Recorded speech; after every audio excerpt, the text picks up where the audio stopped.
माननीय गृह मंत्री जी।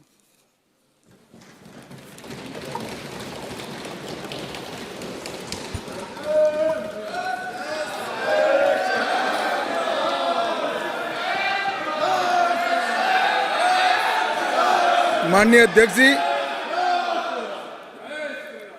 अध्यक्ष जी, मैं सबसे पहले तो आपका धन्यवाद देना चाहता हूं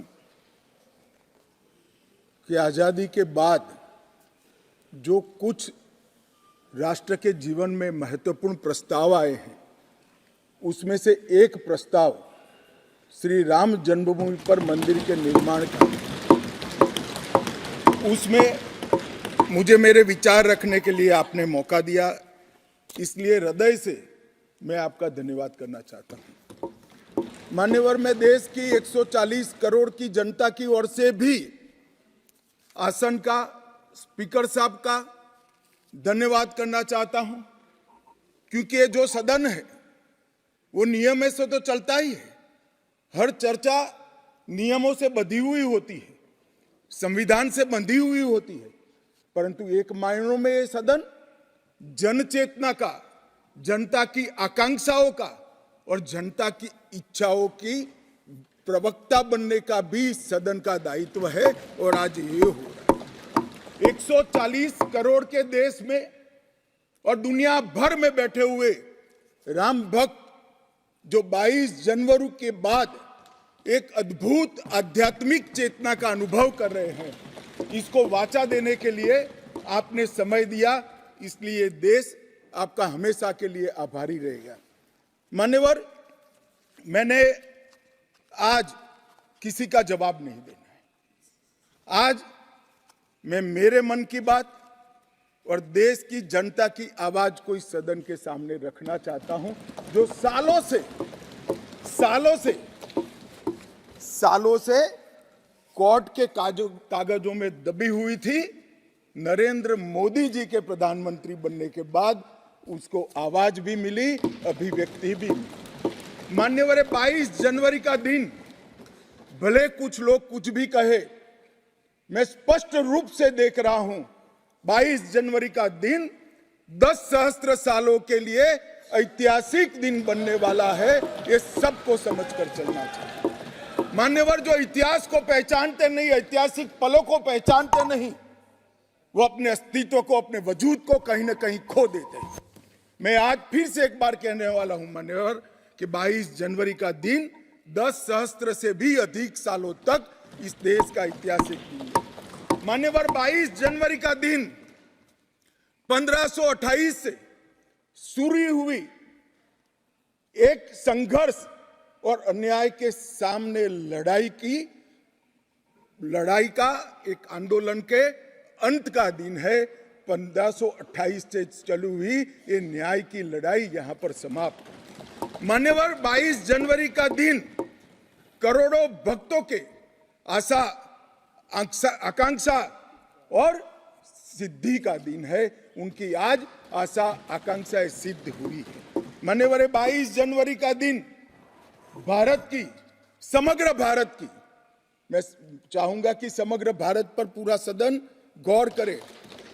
22 जनवरी का दिन समग्र भारत की आध्यात्मिक चेतना के पुनः जागरण का दिन आज इतिहास में बन चुका है। मान्यवर, 22 जनवरी का दिन महान भारत की यात्रा की शुरुआत का दिन है। 22 जनवरी के दिन मां भारती को विश्व गुरु के मार्ग पर ले जाने को प्रशस्त करने वाला दिन मान्यवर बनने वाला है। मान्यवर, ये देश की कल्पना राम और रामचरित्र के बगैर कर ही नहीं सकती। जो इस देश को पहचानना चाहते हैं, जानना चाहते हैं, जीना चाहते हैं, राम और रामचरित मानस के बगैर वो जी ही नहीं सकते। राम का चरित्र और राम ये देश के जनमानस का प्राण है। ये सबको समझना चाहिए, सबको स्वीकारना चाहिए। और इसीलिए मान्यवर, हमारे संविधान की पहली प्रत से लेकर महात्मा गांधी के आदर्श राज्य की कल्पना को राम राज का नाम लिया गया। संविधान में भी राम दरबार को स्थान दिया गया। मान्यवर, जो लोग राम के अलावे भारत की कल्पना करते हैं वो भारत को नहीं जानते, वो हमारे गुलामी के काल का प्रतिनिधित्व करते हैं। मान्यवर, राम व्यक्ति नहीं है, राम प्रतीक है। करोड़ों लोगों का आदर्श जीवन कैसे जीना चाहिए, इसीलिए उनको मर्यादा पुरुषोत्तम किया है। राम का राज्य किसी एक धर्म, एक संप्रदाय के विशेष के लिए नहीं है। राम का राज्य, आदर्श राज्य कैसा होना चाहिए, इसका प्रतीक न केवल भारत, समग्र दुनिया के देशों के लिए बना हुआ है मान्यवर। और इसलिए मैं मानता हूं कि राम और राम के चरित्र को फिर से प्रस्तावित करने का काम 22 जनवरी को हुआ है, मोदी जी के हाथ से हुआ है। वो इस देश के लिए सौभाग्य का विषय है मान्यवर। हम सब उन सौभाग्यशाली लोगों में से हैं जो 1528 वहां पर राम मंदिर देखना चाहते हैं। पीढ़ियां चली गई, हजारों लोग, लाखों लोग शहीद हुए, संघर्ष किए, आंदोलन किए, मगर ये दिन देखना स्वप्न में नहीं आया। आज हम सब बहुत सौभाग्यशाली है कि इस देश को हम देख सकते हैं मान्यवर। भारत की संस्कृति और रामायण को अलग कर कर देखा ही नहीं जा सकता। कई भाषाओं में, कई प्रदेशों में और कई प्रकार के धर्मों में भी रामायण का जिक्र, रामायण का अनुवाद, रामायण से बनी परंपराएं और रामायण को अपने राष्ट्रीय चेतना का एक आधार बनाने का काम हुआ है। कई सारे रामायणों का उल्लेख है। संस्कृत में वाल्मीकि रामायण, आध्यात्म रामायण, आनंद रामायण, अवधी में रामचरितमानस, ओडिया में 13 प्रकार के रामायण, तेलुगु में रंगनाथ रामायण, रघुनाथ रामायण, कन्नड़ में कुमुदेंदु रामायण, तोरवे रामायण, बतलेश्वर रामायण, असमिया में कथा रामायण, सप्तकांड रामायण, और शंकरदेव ने भी वरगीत के अंदर रामायण का वर्णन किया।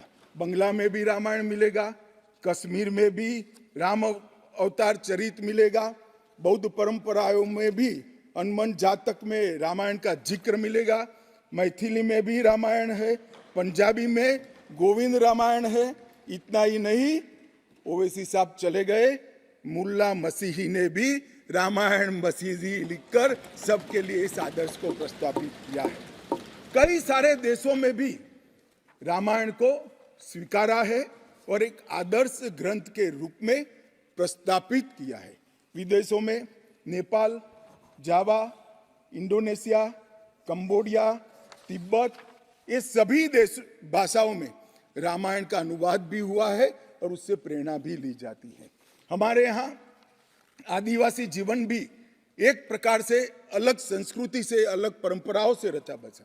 उरांव में, बोडो में, संथाल में, संकाल में, बिरहोर में और छोटा नागपुर में सभी जगह स्थानीय भाषाओं में रामायण का अनुवाद भी हुआ और रामायण के आधार पर अपने जीवन को, आदर्श को बनाने का काम भी हुआ। मान्यवर, राम और रामायण से अलग इस देश की कल्पना हो ही नहीं सकती। मान्यवर, ये जो राष्ट्र की इच्छा की परिपूर्ति सम्माननीय मोदी जी के हाथ से 22 जनवरी को अभिजीत मुहूर्त में हुई है। ये लड़ाई 1528 से लड़ी जा रही है। दशकों तक ये लड़ाई चली मान्यवर, दशकों तक लड़ाई चली।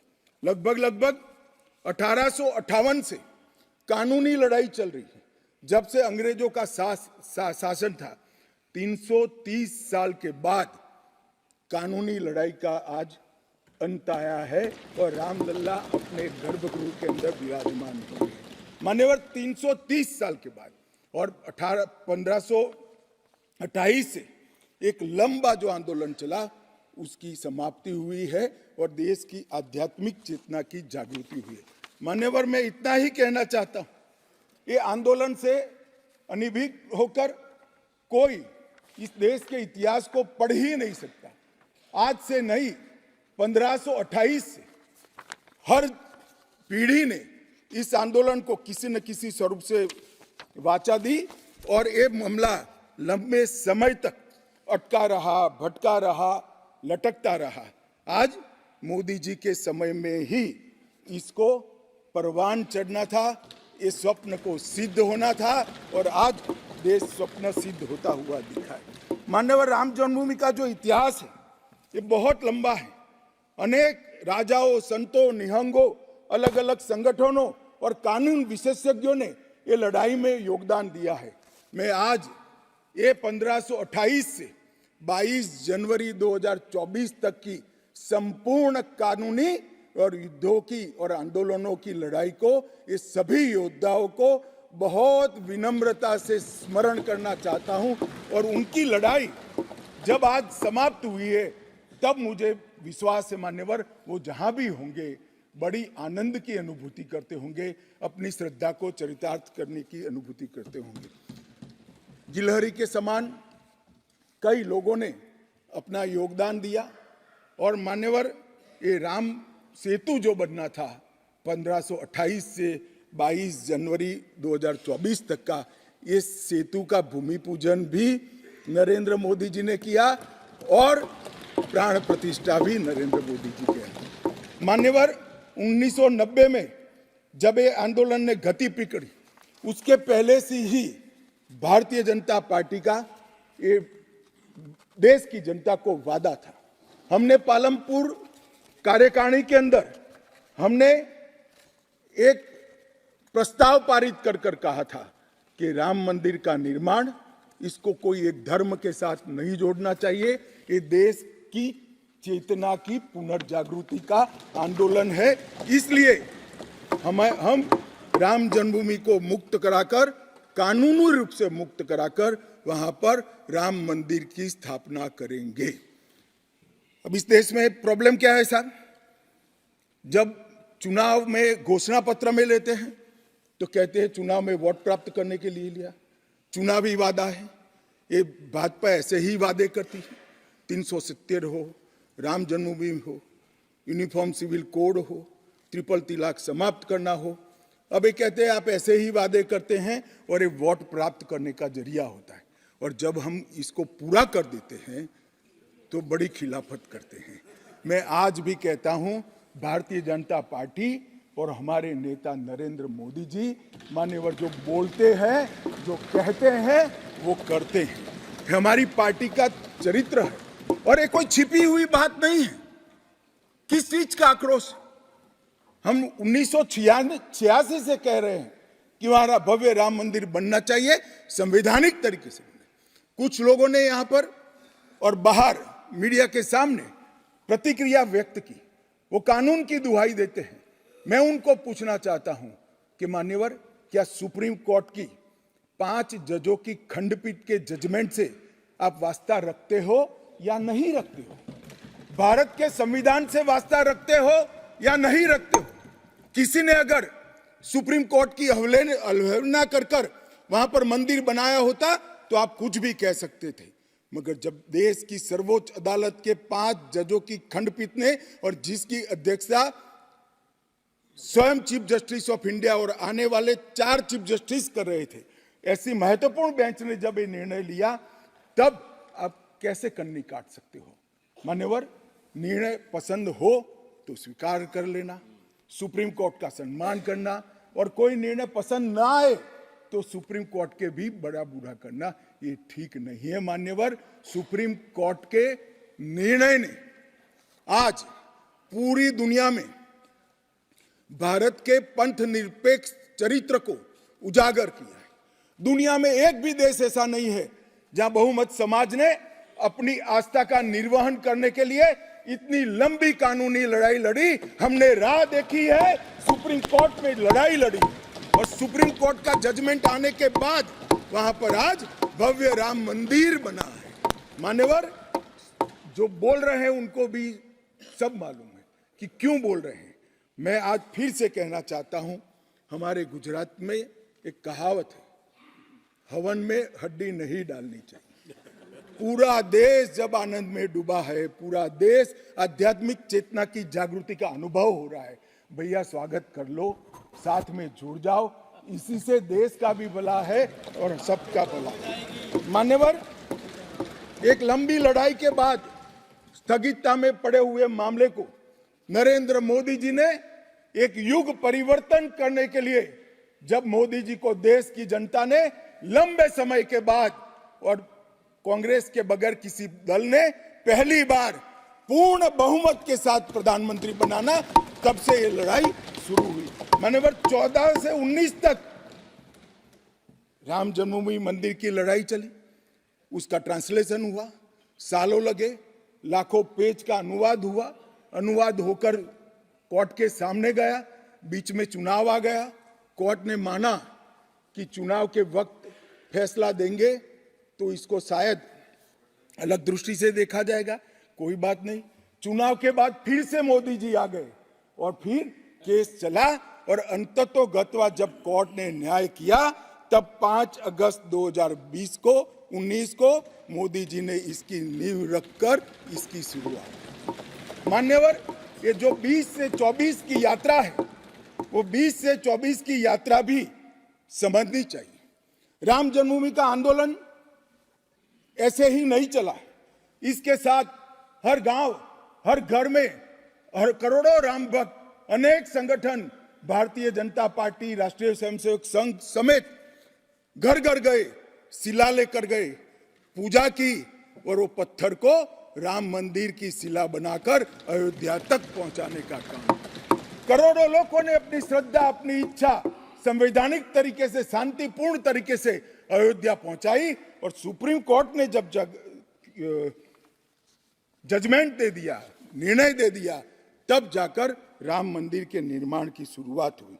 अडवाणी जी ने सोमनाथ से अयोध्या यात्रा भी की और इसके साथ साथ निहंगों ने शुरू करी हुई लड़ाई, अशोक सिंघल जी जो चरम सीमा पर ले गए थे, अडवाणी जी ने जन जागृति की और मोदी जी ने जन आकांक्षा की पूर्ति कर कर एक आध्यात्मिक चेतना का जागरण कर दिया। मान्यवर, ये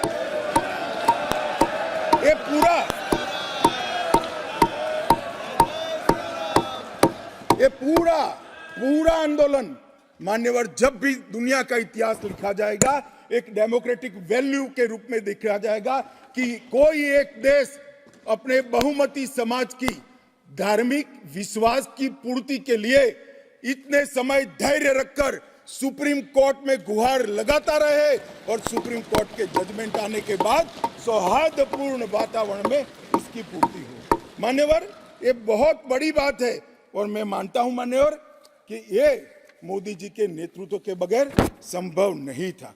मान्यवर, मैं इतना ही कहना चाहता हूं कि जब राम मंदिर का निर्माण हो रहा था तब और जब जजमेंट आया तब कई लोग आगाज लगा रहे थे, कई लोग अनुमान कर रहे थे इस देश में रक्तपात हो जाएगा, इस देश में दंगे हो जाएंगे, इस देश में धर्म के बीच में बड़े विवाद होंगे। मगर मैं आज इस सदन को कहना चाहता हूं, ये भारतीय जनता पार्टी की सरकार है, नरेंद्र मोदी इस देश के प्रधानमंत्री। कोर्ट के जजमेंट को भी जय पराजय की जगह सबकी मान्य न्यायालय के आदेश में परिवर्तित करने का काम मोदी जी के दूरदर्शी विचार ने। और उसके बाद जब समय आया, निर्माण के बाद जब समय आया मान्यवर, उनको न्योता मिला कि वो आकर भूमि पूजन करें। 130 करोड़ की जनता के वो जनप्रतिनिधि हैं। न्यास ने उनको नेतृत्व करने का, जनता का प्रतिनिधि के नाते जब मौका दिया शिलान्यास करने का, तब मोदी जी के जो पूरा आचरण है इसको ध्यान से देखना चाहिए। मान्यवर, वो आचरण आने वाले अनेक सैकड़ों सालों तक दुनिया के सामने रहेगा और दुनिया के सामने इससे कई लोगों को प्रेरणा भी मिलेगी। मान्यवर, हम सब ने आचार्य गोविंद देव गिरि जी ने जो वक्तव्य दिया वो सुना है। मोदी जी को जब मौका मिला तब उन्होंने रामानंदी समाज के, संप्रदाय के और वैष्णव संतों से पूछा कि भाई प्राण प्रतिष्ठा करनी है, किसी संसारी ने करनी है, तो इसके यम नियम, इसके लिए किस प्रकार की उपासना करनी चाहिए। और जो संतों की ओर से सुझाएगा उससे भी अनेक दुनिया गुना कठोर 11 दिन का व्रत इस देश के प्रधानमंत्री। मान्यवर, 11 दिन तक सैया पर नहीं सोना, 11 दिन तक केवल नारियल पानी के साथ उपवास करना, 11 दिन तक पूरा समय राममय, राम भक्ति में रचे बसे रहना और पूरे जीवन की उस वक्त की हर सांस को राम के साथ जोड़कर राममय बनकर प्राण प्रतिष्ठा करना। मान्यवर, ये 11 दिन में मां सबरी, गिलेरी, वानर, भालू, जटायु, ये सब के साथ जुड़े हुए देश भर में जो राम के स्थान थे, वहां जाकर राम के काज के लिए गिलहरी जैसा भी योगदान देने वालों को श्रद्धा पूर्वक प्रणाम करने का काम इस प्रधानमंत्री। राम मंदिर का जब भूमि पूजन का समय आया, कोई पॉलिटिकल नारे नहीं लगाए, ना मोदी जी ने इसका नेतृत्व पॉलिटिकली किया, ना हमारी पार्टी ने किया। हर रोज एक राम का भजन अलग अलग भाषा में ट्वीट कर एक भक्ति का आंदोलन शुरू किया। मान्यवर, इस देश में कई सारे भक्ति के आंदोलन खड़े हुए हैं, ढेर सारे आंदोलन खड़े हुए। मान्यवर, इस देश में भक्ति का आंदोलन कोई नया नहीं है। मान्यवर, मीरा ने चलाया, गुजरात में नरसिंह मेहता ने चलाया, रामानंद ने चलाया, एकनाथ और ज्ञानेश्वर ने चलाया, शंकरदेव और माधवदेव ने असम में चलाया, चैतन्य महाप्रभु ने चलाया, समर्थ रामदास ने चलाया। ये सब भक्ति आंदोलन ने समय समय पर देश को मजबूत करने का काम किया है, सनातन धर्म को टिकाने का काम किया है और सनातन धर्म के प्रति सबकी आस्था को बंधाने का। घनघोर अंधेरी रात में एक ध्रुव तारे की तरह ये भक्ति आंदोलन ने देश के जनमानस का नेतृत्व किया। भारत के ही छोर में 10 सिख गुरुओं ने अनेक प्रकार के बलिदान, एक दशम पिता ने तो अपना सर्वस्व दान कर दिया। इस प्रकार के त्याग की भी इस देश की परंपरा रही, परंतु ये समग्र भारत के हजारों साल लंबे सांस्कृतिक और राजनीतिक इतिहास में एक शासक ने, एक जनता के व्यक्ति ने, एक जनता के प्रतिनिधि ने अपने यम, नियम, तप और उपासना से भक्ति चेतना की जागृति की, तो इसका एकमात्र घटना नरेंद्र मोदी जी ने की। और मैं तो स्वयं अनुभव कर रहा हूं। मैं उस दिन बैठा था लक्ष्मी नारायण मंदिर में, दिल्ली में बिरला मंदिर में, जो जनता थी, जो लोग थे, सबकी आंखों में आंसू थे। पूरा देश राममय हो गया था और जय श्री राम के नारे लगा रहा। मान्यवर, मोदी जी ने बड़ी शालीनता के साथ विजय के, पराजय के कोई भाव के बगैर जय श्री राम के युद्ध के नारों से पूरी दुनिया जानती है। जय श्री राम की वानर सेना का युद्ध का घोष था, पूरी दुनिया जानती है। जय संघर्ष चला तब जय श्री राम चला और मंदिर बना तो जय सिया राम हो गया। संघर्ष से भक्ति की यात्रा पूरे देश को आगे ले जाने वाली यात्रा है। मान्यवर,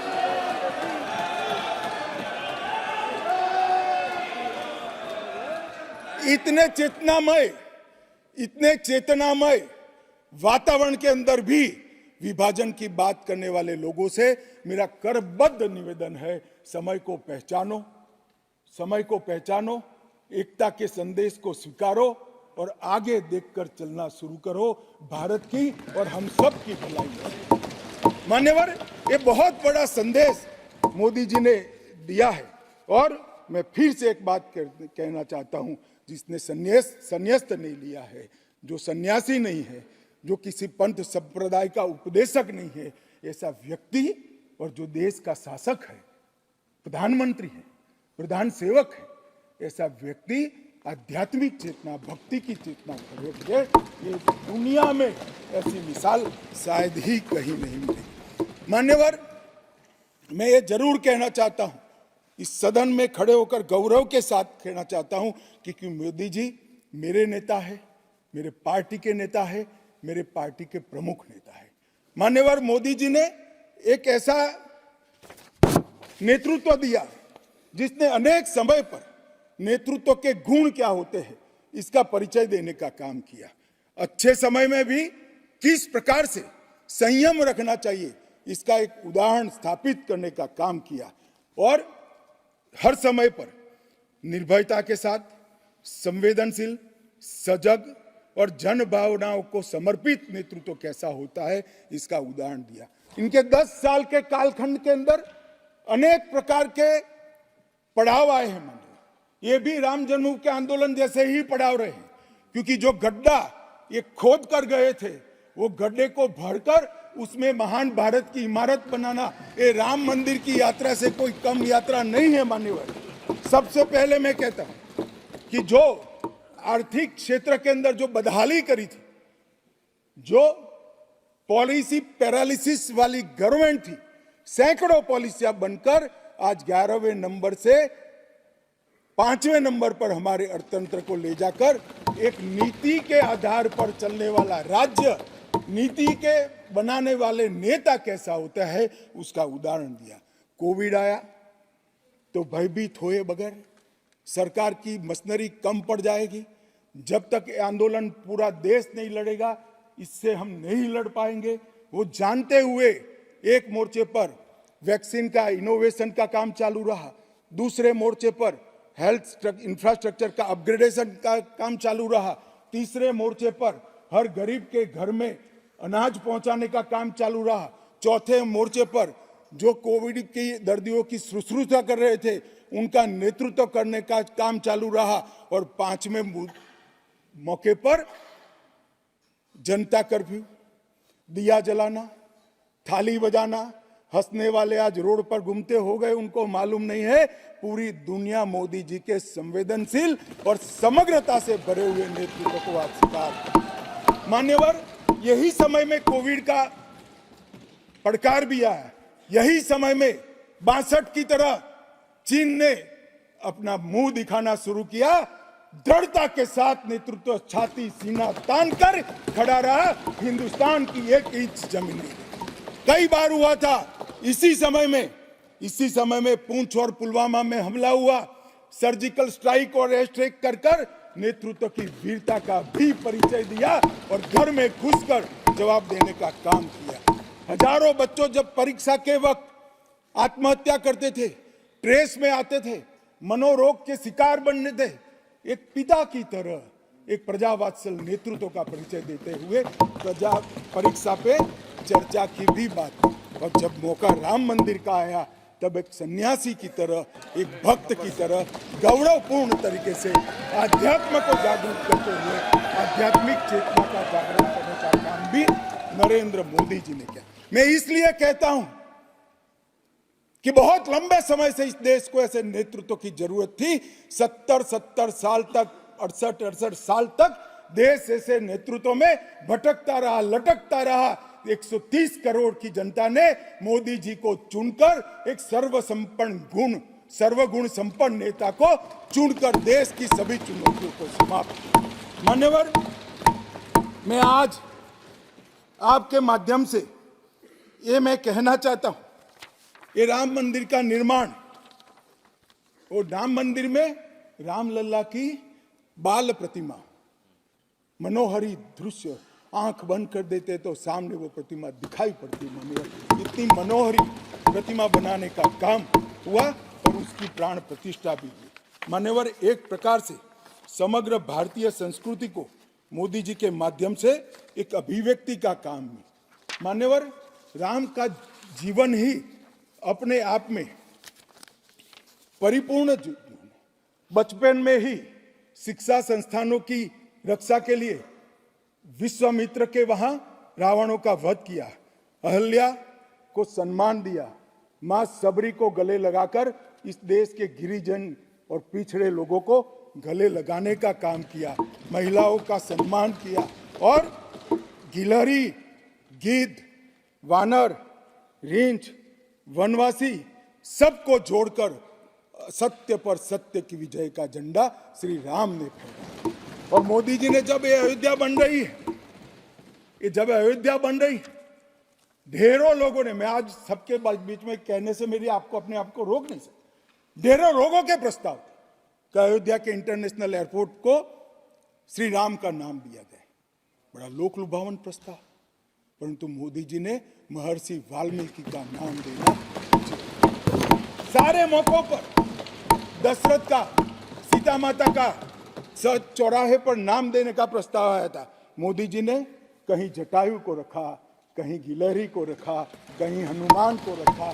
मान्यवर समग्र समाज साथ में लेने का काम किया। मान्यवर, ये जो मंदिर बना है उसके निर्माण में भी पूरे समाज को साथ में रखने का काम किया गया है।